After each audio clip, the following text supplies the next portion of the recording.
Good evening, and welcome to the 2025 Candidate Forum for Noble Public Schools Board of Education, proudly hosted by the Noble Public Schools Foundation. This election will be held Tuesday, April 1st, and is open to all registered voters who live in the boundaries of Noble Public Schools District, regardless of political affiliation. We're delighted to have you with us tonight as we gather to hear directly from the candidates who seek to serve our students, their families, our teachers and support staff, and the Noble community as a whole. This forum is an important opportunity for us to learn more about their vision for the future, their policy platforms, and how they plan to address the issues that matter most to the Noble Public Schools community. At the Noble Public Schools Foundation, we are committed to supporting education and building a stronger future for our students and community.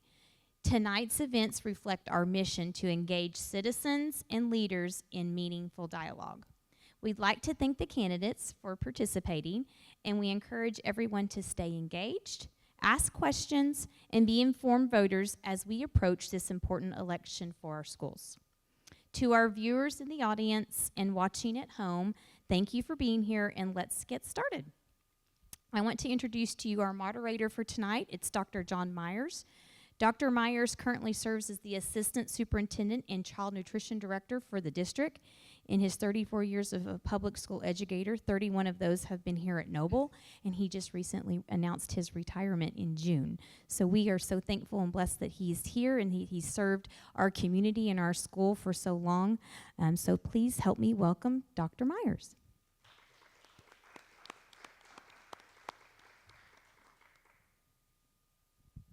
Thank you, Sarah. First, thank you to the Noble Public School Foundation for hosting this event. Thank you to our candidates for being here tonight, and thank you for those here in attendance and those that are watching from their home. As Sarah mentioned, this school board election we are covering tonight will take place on April 1st and is open to all registered voters who live in Noble Public Schools District. Voters will be able to cast their ballots on April 1st at their regular polling place from 7 to 7. To preserve as much time as possible for questions, we will go over a few ground rules and then move into the candidate introductions. This forum is being filmed and will be available for viewing in the next few days on the Noble Public Schools Foundation website and Facebook page. That website can be found at www.noblepsfoundation.org. Each candidate will be given 2 minutes to introduce themselves to Noble voters. We will then proceed directly to the question and answer portion of the forum. All questions were submitted by voting constituents of the Noble community. Each candidate will have 90 seconds to answer each question, and we will alternate which candidate goes first in order to respect time and have as many questions addressed as possible. This forum will not be in a debate format, and rebuttals will not be included. Please stick to answering the question presented in the time allotted. We will adhere strictly to time limits for all answers to address as many questions as possible. This forum is designed to encourage respectful and informative discussion. Please refrain from personal attacks and focus on the issues. We expect a tone of civility and professionalism throughout this event. Again, thank you for participating. We look forward to a productive and informative forum. Good luck to each of our candidates for Noble Public Schools Board of Education. With that said, let's get started. Both candidates will now have 2 minutes to introduce themselves. Mr. Lukenbill, will start with you.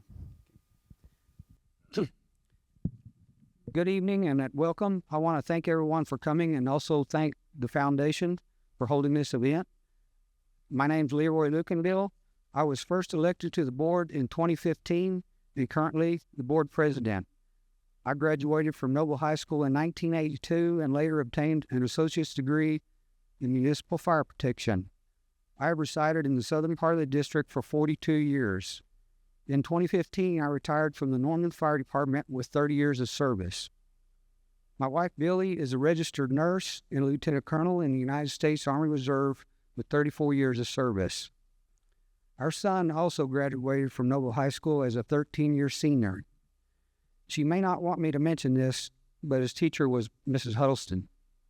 What a rock star, right? 10 years ago, I relied on my experiences in the fire service to be an asset to the board. Not just being in command of a fire scene or a multi-car collision on I-35, but also served on many boards and committees that were tasked with buying equipment, promotions, hiring new firefighters, developing policies and procedures, and developing a budget. Now I have 10 years of experience as a board member. I have more than 175 continuing education credits in board member training, classes in school finance, legal issues, ethics, employee issues, and the Oklahoma Open Meeting Act. I've also learned from legends that I have served with on the board, like Scott Millett, Tony Gibson, Rodney Barrett, and 25-year veteran of the Noble School Board, Jeanette Smith. Their experience and leadership has been invaluable to me. If reelected, my focus and decisions will continue to be centered around all students and their needs to be successful. Thank you. Thank you, Mr. Luke and Bill. Ms. Guthrie, you have 2 minutes with opening statements. Hello, thank you for coming, and thank you to the Noble Public Schools Foundation for hosting this. My name is Callista Guthrie. My family and I moved here in 2019. We were transferred here via the Navy. My husband is retired Navy. I am a second generation, what's affectionately known as a Navy brat. I'm raising third generation Navy brats, and we've learned how to channel, or I've learned how to channel my bratness into constructive methods. I'm a mother to 4 children ranging from 17 to 8 months old. I am a licensed practical nurse. I got my certificate in 2019. I'm here to try to serve my community. I'm very impressed by all the continuing education. I don't have that. It's not actually something that you do until after you're elected. I do have continuing education as a nurse. That is one of the requirements, but it's not education related. I have had children both enrolled in Noble Public Schools and homeschooled, depending on what was best for a particular child at the time. I'm very thankful to be here and excited to see how the night goes. Thank you, Ms. Guthrie. At this point, we will go to question number 1. Hi, I am Kevin Dunkelberg. I'm a teacher here at Noble High School. Ms. Guthrie, you'll be the first candidate to answer this question. In Noble Public Schools, our school board, administration, and teachers work tirelessly as a team to ensure the students of Noble have a successful school experience.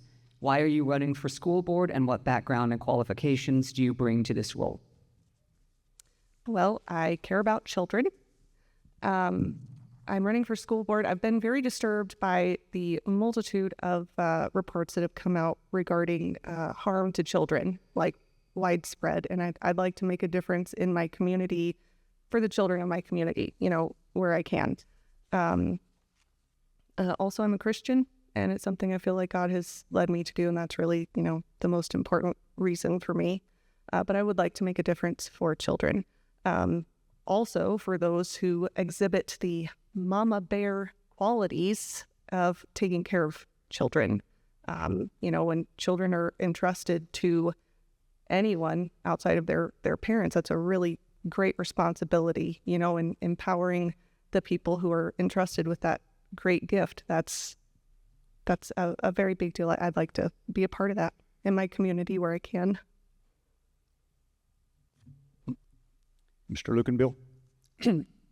I'm running again basically because, I care about this district and especially the 3,000 kids, that we serve every day. And when I first ran, you just don't understand what you're getting into, but after 10 years of service, you really find out how important this district is to our community, our teachers, our staff, and especially those 3,000 kids that we serve every day.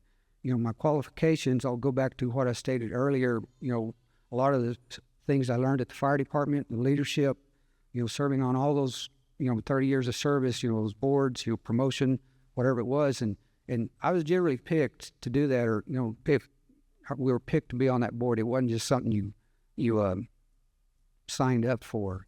And that was my main, what I fell back on is experience. And then as being a board member, like I said, You know, you don't get to, you know, there's no school to be a board member when you first start out.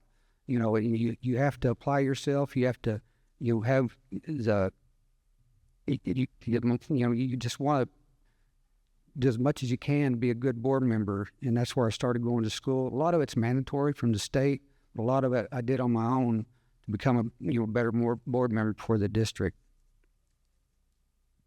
Okay, we'll move on to question 2, and Mr. Lucanville, you will go first on this one.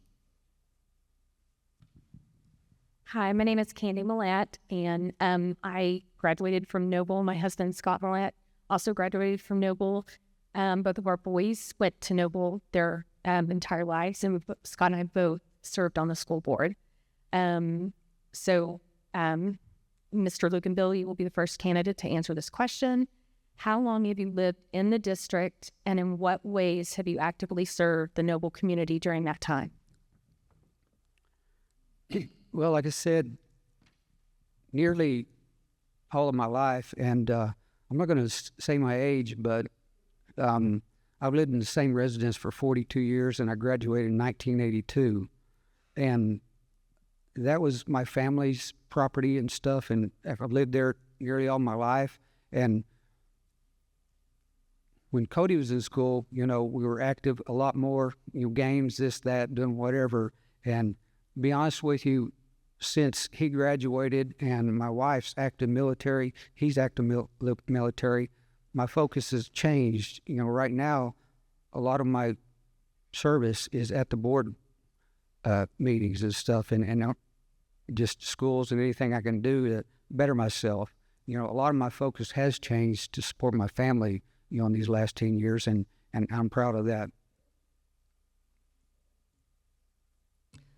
Well, my family and I moved here in 2019 with the Navy.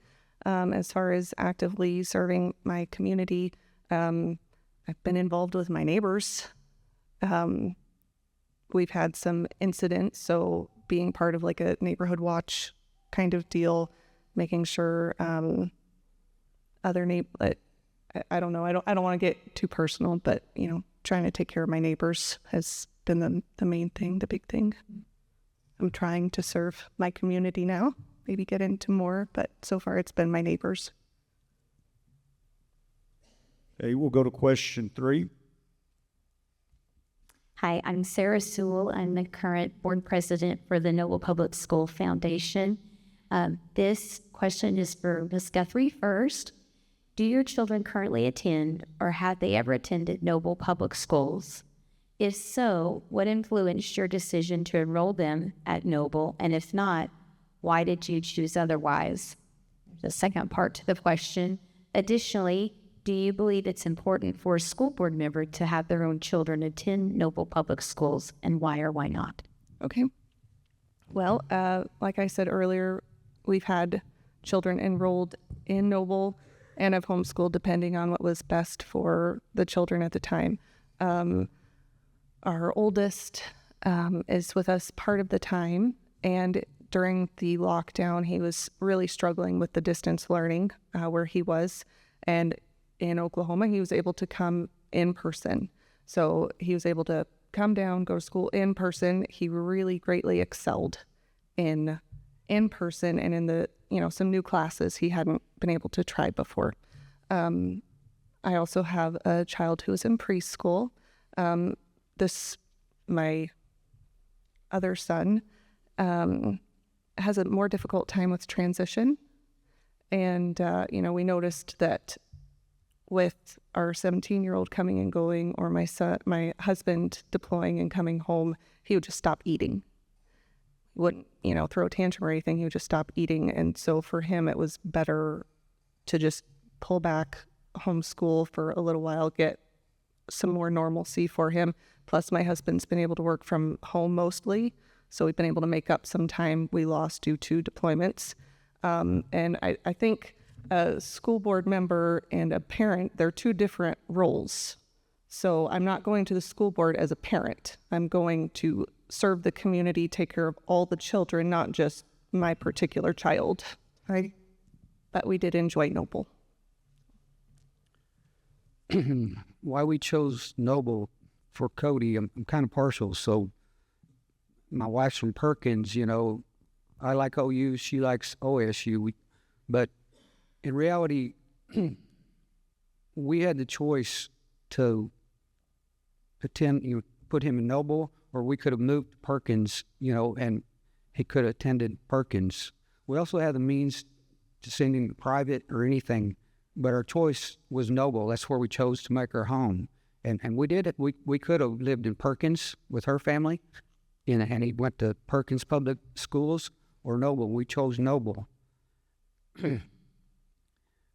I don't think it's necessary to have a child in school and be a board member, and my reasonings is our board right now, our makeup, we have board members that have kids in school, and like myself, I don't have a child in school right now. And I feel like we're a well-balanced board. You know, we pull on each other's resources, and, you know, sometimes when you don't have a board member in school like myself right now, I did obviously earlier, but, you know, you have a different perspective a lot of times. Like myself, you know, I sit and listen a lot to the other board members because they are immediately involved, you know, in a lot of things in school.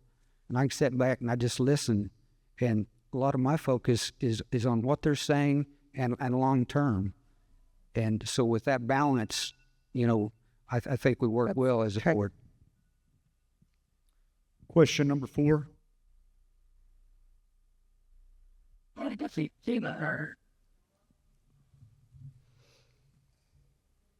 Okay, my name is Sheila Turner, and I am a school teacher here in Noble. I've taught for 16 years.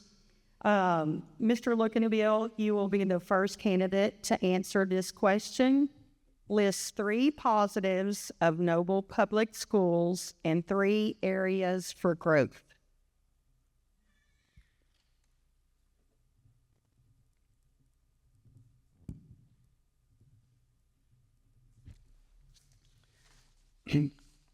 Well, the first thing that I feel like is positive is and has changed throughout the years is just culture and how we're perceived at this district. You know, quite a few years back, I kind of felt like we were a stepping stone to Norman. I don't feel that way anymore. I feel like this is a destination not only for kids, but for teachers and a lot of people. And that started a long time ago at the fire department when some of those young firefighters were looking for a place to live. You know, they looked at your school district to start out with. And back then I heard a lot of Washington. I don't think it's that way anymore. The other thing that's positive is our community and the way they always step up for this school system. And that tells me that we're doing things right. Not always perfect, but we're doing a lot of things right. The other thing that I'm really proud of that we've done is our facilities, upgrades in our facilities. And as long as I'm on the board, I'm going to continue to press for that. Like this facility right here, when this was done, my first question to Mr. Solomon was, what's next? And as far as growth and what we can do, obviously every decision and our focus on our kids. Said,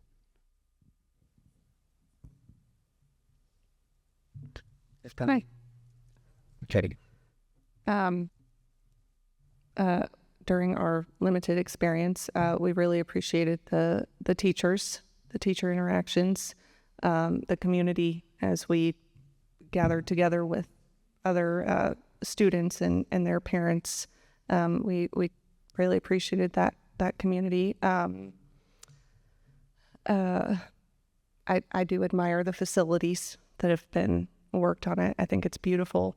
I think probably every district in America could probably improve safety.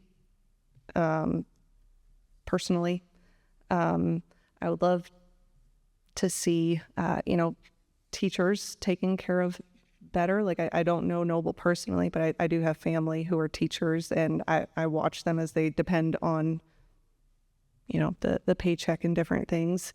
And I would love to see different ways that the teachers and staff could be taken care of. I don't know what that would be, but that's something I would like to see. Just explore, I guess. So security, I'd like to help staff. I think that's all I have for now. Question 5. Hello, my name is Will Green. I'm the current District 1 representative for the Neville Public School Board. Ms. Guthrie, you will be the first candidate to answer this question. If elected, you'll play a key role in shaping the strategic direction of Neville Public Schools.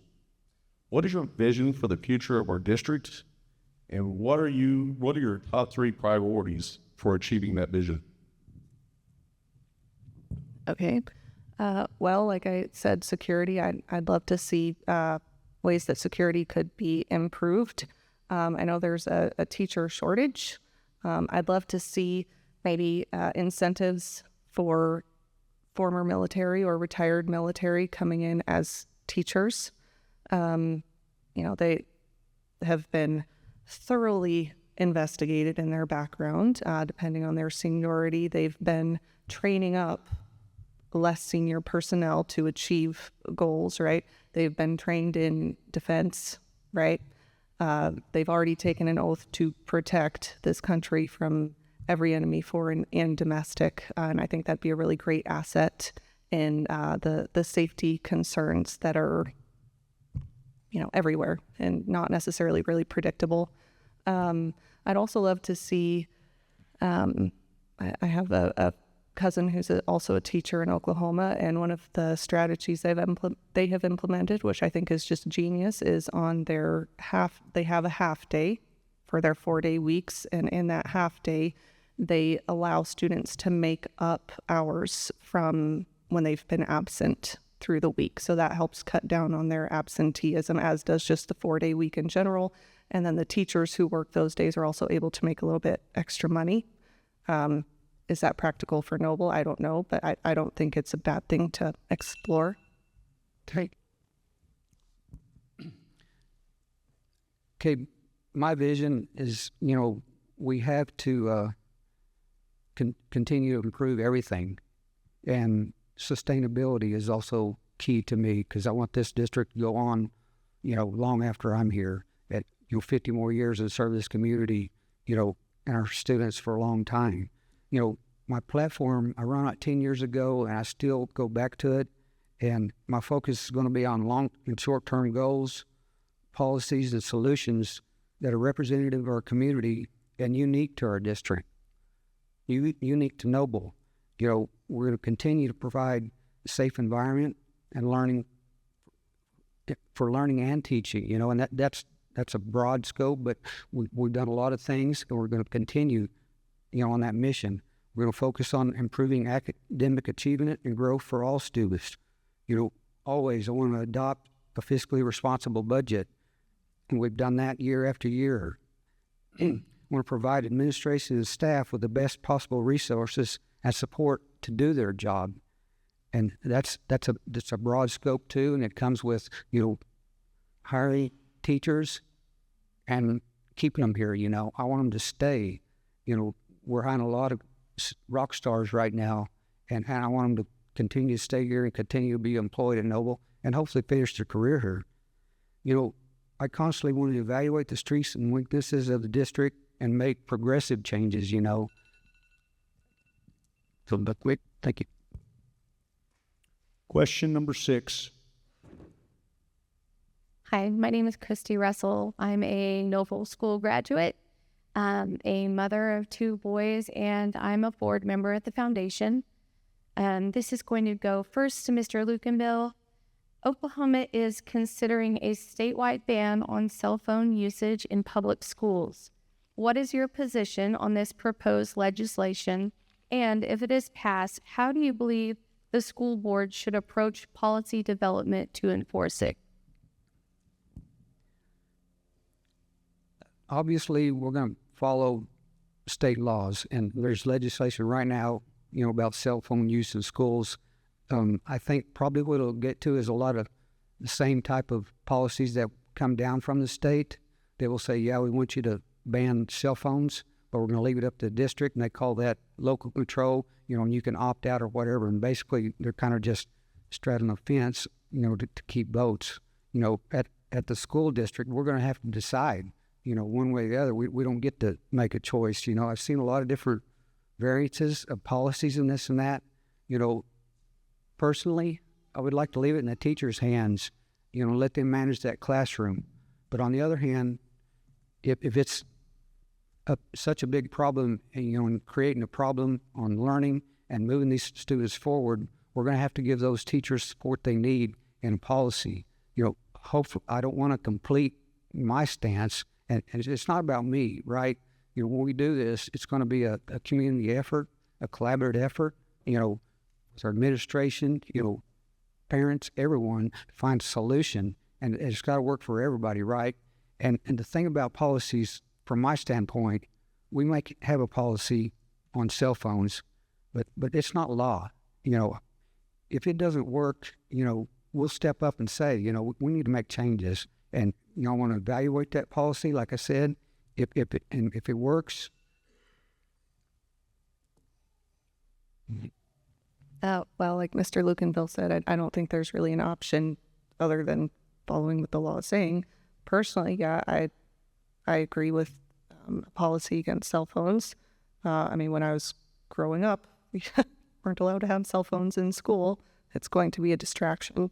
I think probably a really good solution to that is getting the parents involved. Like every parent who has a child who's school aged probably wasn't allowed to have a cell phone in school. Like they also already dealt with that. There has to be an effective policy. What that is, I don't know. But, following the law, maybe just parents don't send your kid's phone to school. If we see it, it's going in the teacher's desk until the end of the day. I don't know personally. Maybe collaborating with teachers on what they think is best, but it probably has to come to the board so that the teachers aren't the bad guy in implementing the policy. Okay, question 7. So my name is Kristen Takara. I'm a teacher here at Noble High.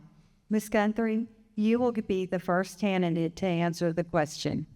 What should our district be doing to address the changes of increasing enrollment? I don't know that I have enough information to really be able to answer that question well. Yeah.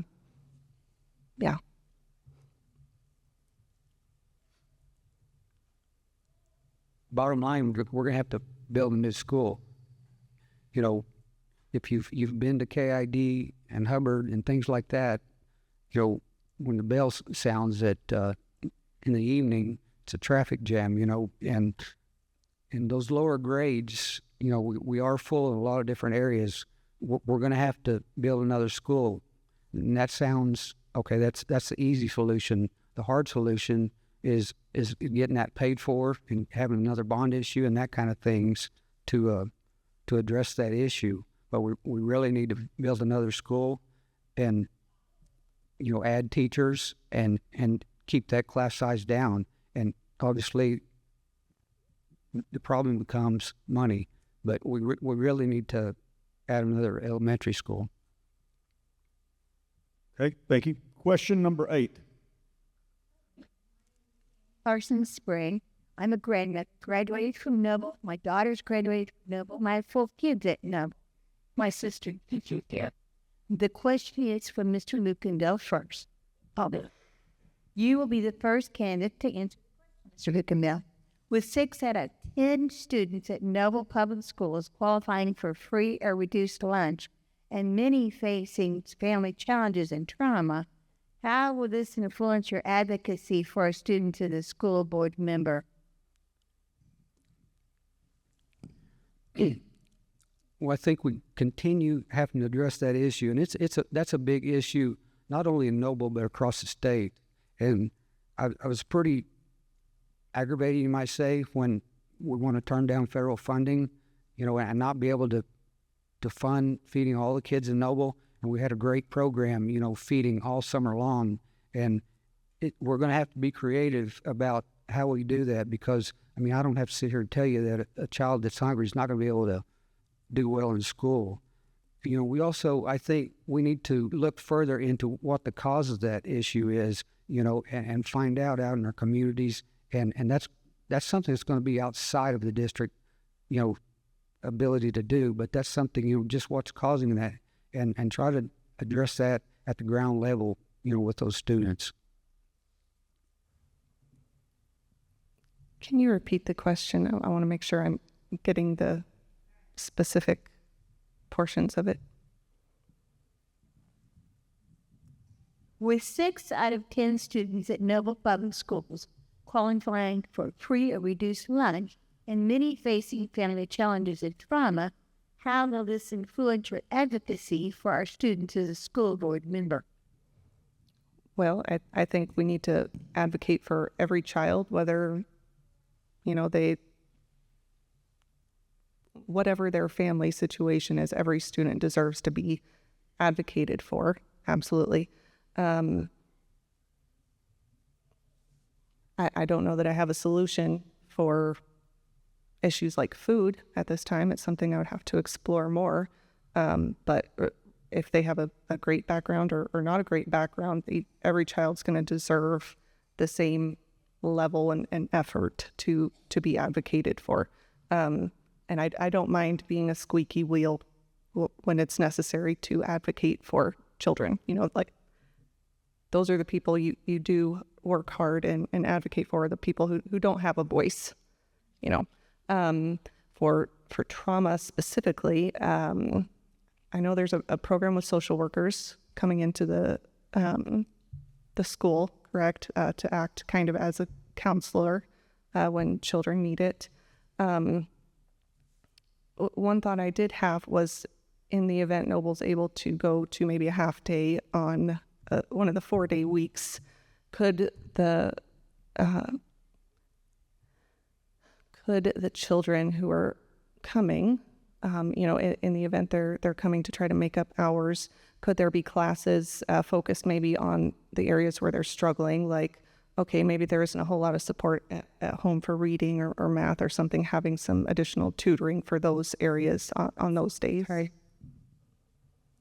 Question number 9. Hi, my name is Julie Slate. I am a teacher at Catherine I. Daly. Ms. Guthrie, you will be the first candidate to answer this question.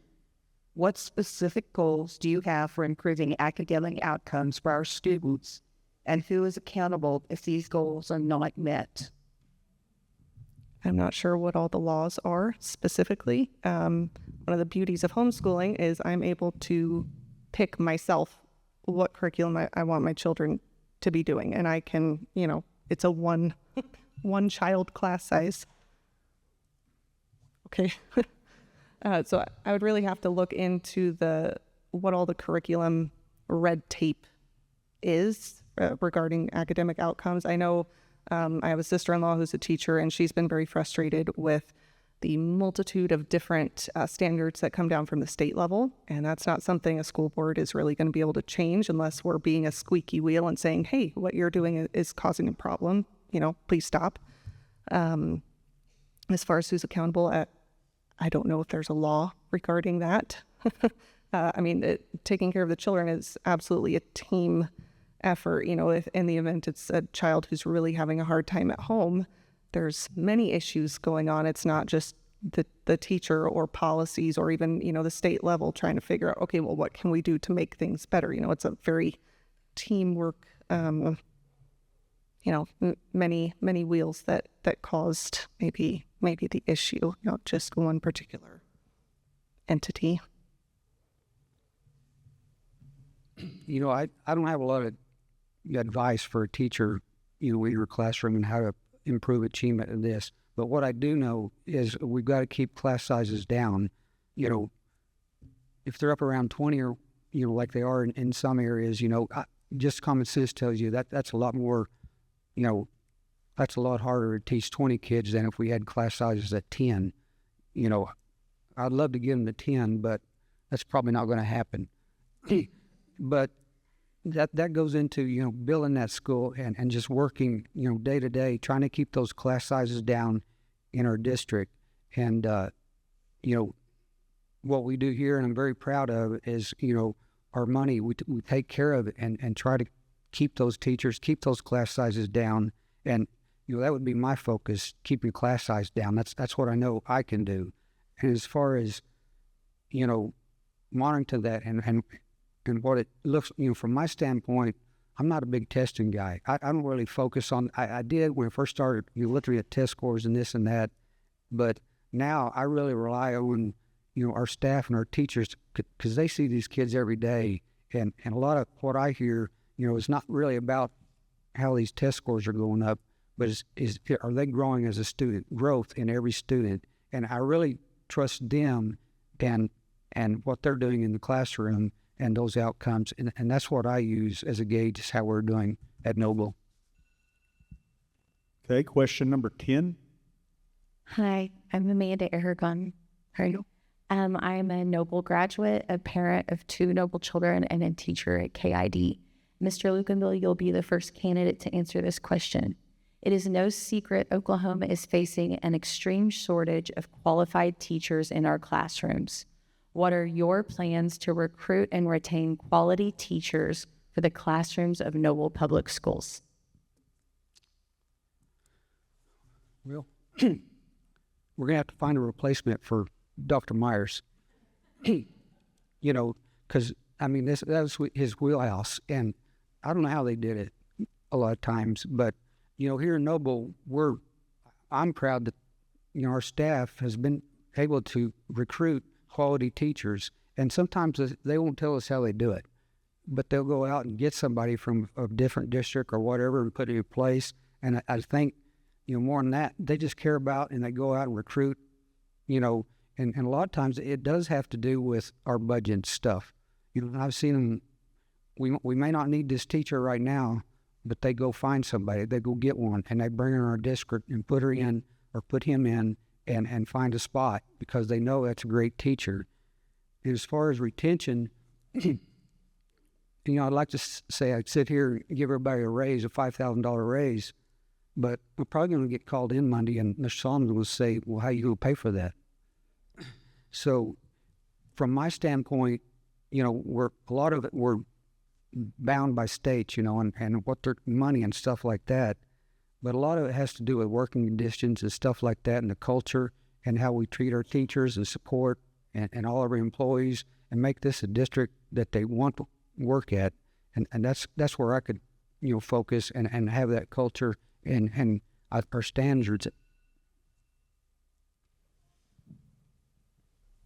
Question number 11. Oh, I'm sorry. That's okay. For recruiting new teachers, I'll probably just repeat what I said earlier. I think the idea of, you know, seeing how many former or retired military would be interested in teaching, I think that would be a really great asset. People who join the military, there's a couple different reasons. Sometimes they come from a troubled background. Sometimes, you know, it was their family who, you know, they saw their dad and their grandpa join the military, so it's a family kind of tradition. But even those people, they've been around the adult versions of people who maybe didn't have the best growing up situation. They've been able to counsel or find creative ways to interact. For retention, I think the 4-day school week, as much as possible, is a really great idea. Teachers, I know, really appreciate it, so they can still get doctor's appointments done. And I think that if there can be incentives for people who are former or maybe retired military, along with something like a 4-day school week, I think that would cover maybe providing an incentive for teachers who are already teachers, and bringing in people who could be an asset to the public school system. Okay, now question 11.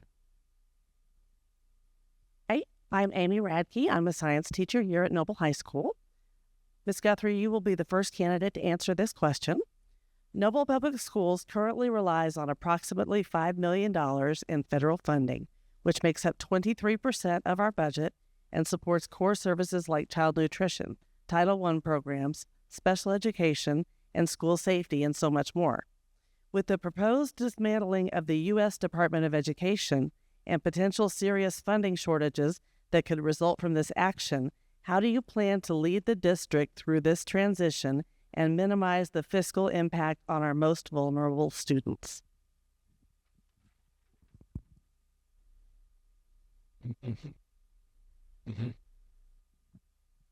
Yes, Ms. Guthrie, you're first.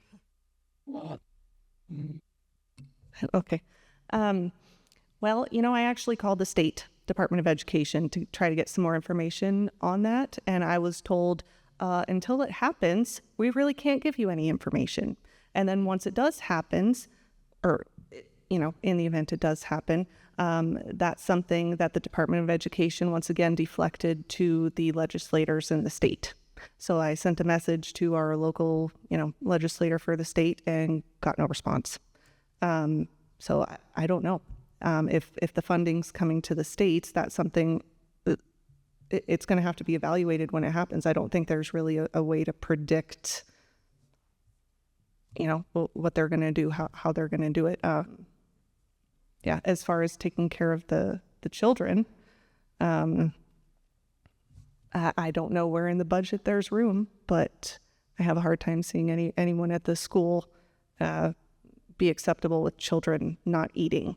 Things will move around to make sure that the most important part, like the survival of a child, is taken care of. How that is, I don't know.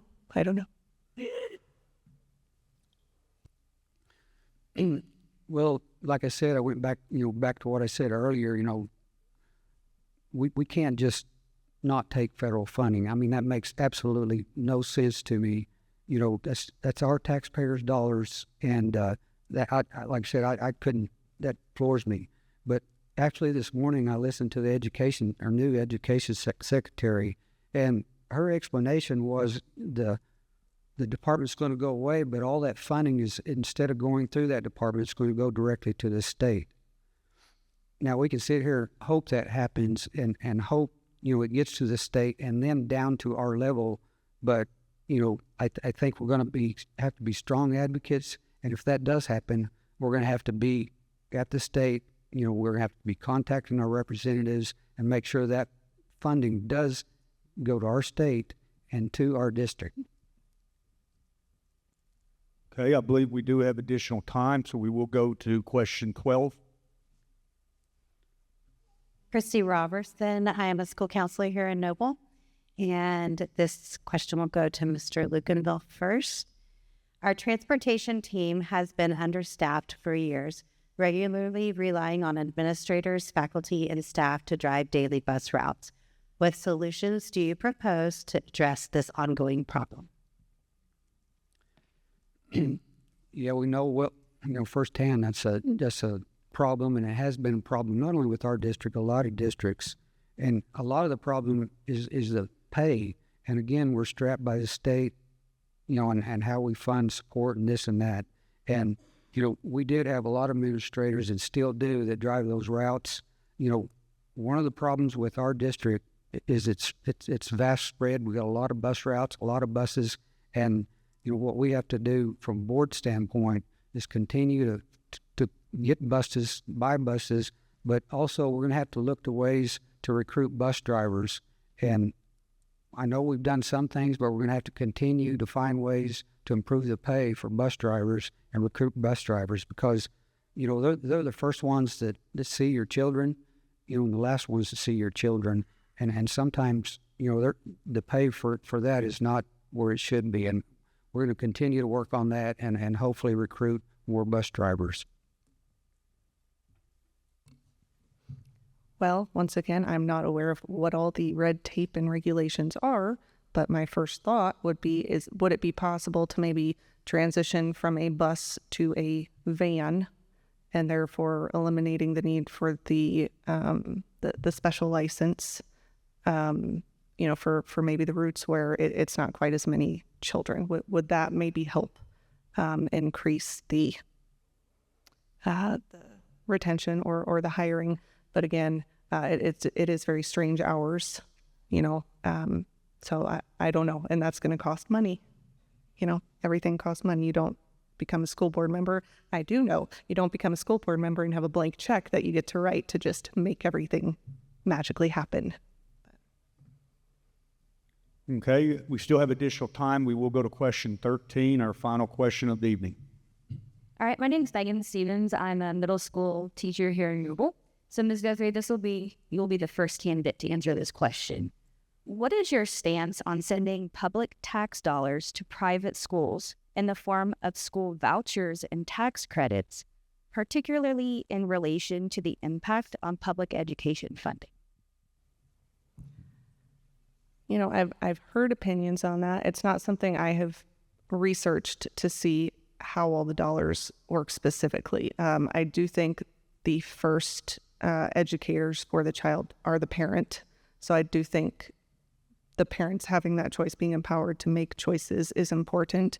It should also hopefully make everyone more competitive, to really be the best possible, and make sure that the parents know, hey, this is the best possible. We're the safest, place that your child is going to be able to come, and our methods are effective, et cetera. Was there a second part to that question?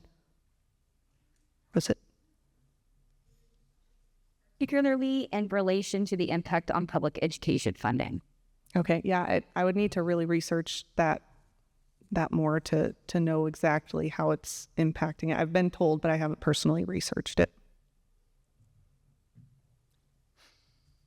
I'm a hard no on that.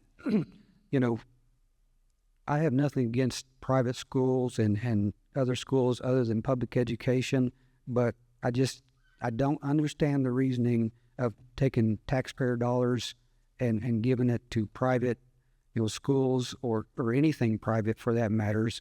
And my logic's real simple. I don't want my tax dollars, paying for a private road. That's, to me, that's kind of the same logic. Like I said, we could have sent Cody to a private school and had the ability to pay for it, but we didn't. We chose a public school and the benefits of public school. I know what has happened in our state with vouchers and things like that over the last 10 years. And some of those funds, it's went from about $1 million to about $10 million on vouchers and these kind of things. And it's in black and white. That funding is off the top, and then public education gets funded. And with that, like I said, we're going to have to continue to fight in public education and continue to, ask our legislators, hey, you come out here, see what we're faced with, see what we're doing, and fund education properly. Thank you. That concludes the questions for tonight's forum. Ms. Guthrie, since you were last for opening statements, you will go first tonight with your closing remarks. You will have 2 minutes to deliver your closing remarks.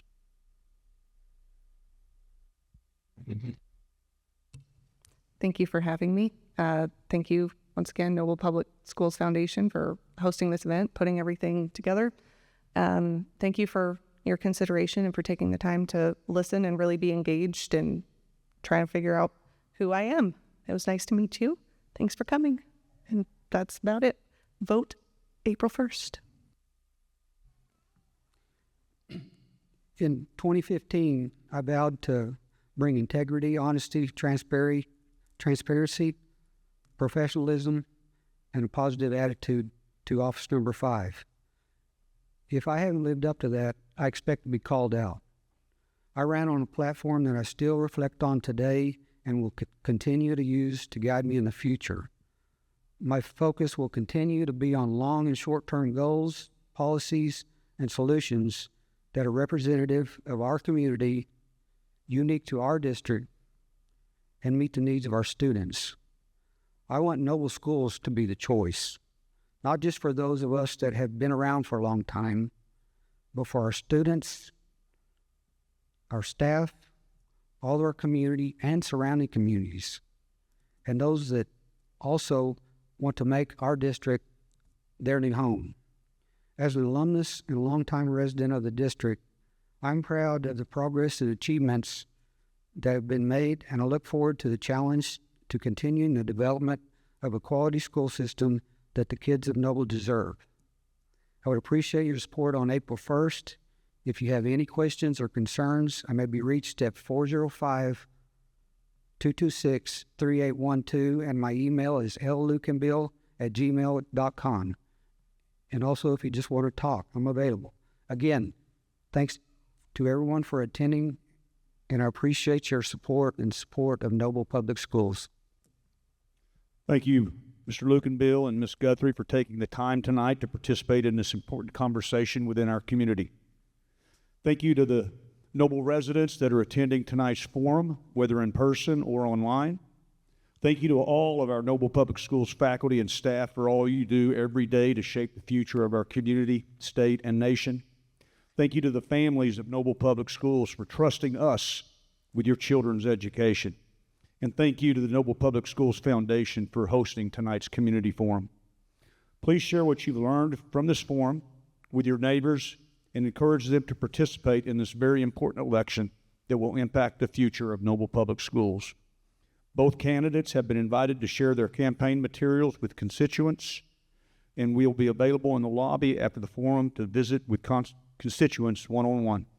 Again, April 1st, go vote at your normal location from 7 a.m. to 7 p.m. Thank you.